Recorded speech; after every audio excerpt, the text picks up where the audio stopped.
Hello mga kadurian, update natin yung puyat natin. Na-harvest na po yung iba. Ito po yung natira. Hindi kasi siya magkasabay na nagbunga. Ayun ito. Update natin kung may nahulog ulit. Meron ito. Ayan.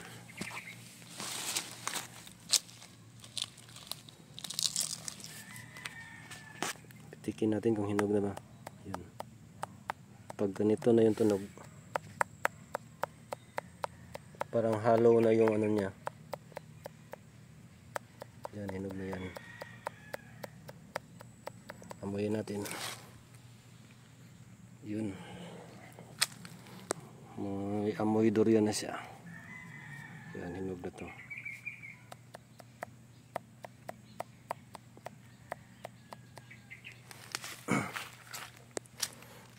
Yung kuko natin, ano po yan, sa mangustin, kaya parang medyo may dumi. Mura po mangustin natin dito. Ito yung isang puno. Ito yung ano, pinarbesan. Yan, konti na lang. Pero ano pa ito? Malaki. Ito, may isa din dito. Yan, so may dalawa tayo.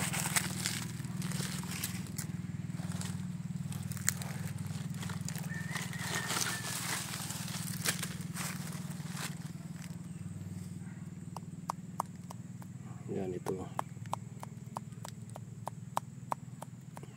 Pag ganyan na, parang halo yung ano niya.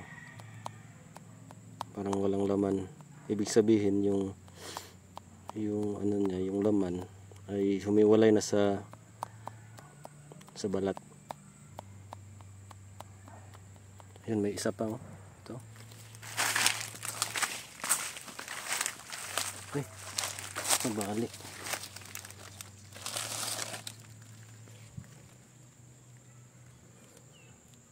Wala pa siyang amoy. Ba't pa nabali ito? Pitikin natin. Ito.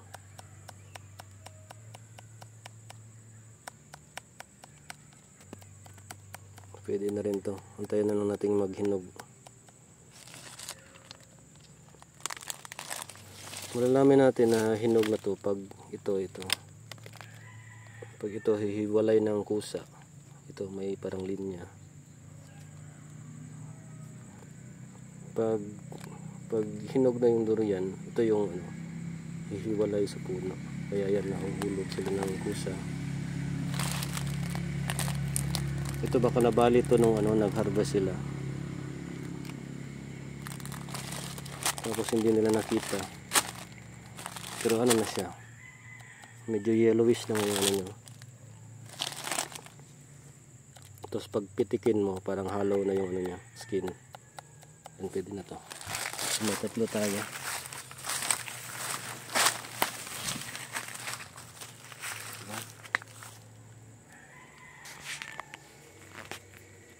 Yan, baka na next week mag-harvest ulit yung ano, yung harvester natin. Per kilo yung bilhin nila, tapos ibebenta nila sa importer. Maraming importer dito sa Davao.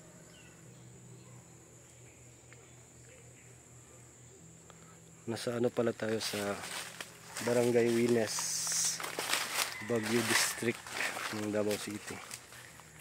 Ano siya, parang 600 meters above sea level.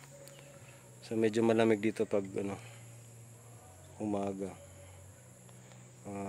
Sa paanan tayo ng Mount Talumo, yung katabi ng Mount Apo. Ayan.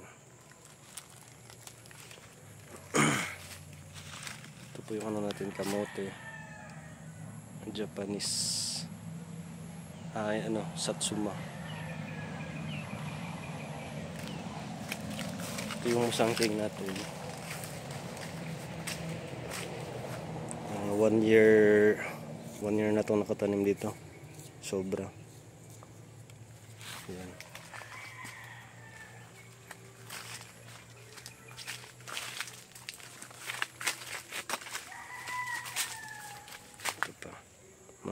natin mga 2 years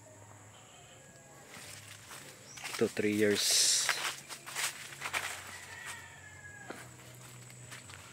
Ito yung may isa pang ano, may mga bunga. Ito may bunga din, nahulog. Ano kayong kumain ito? May nahulog na isa. Pipikin natin. Yun.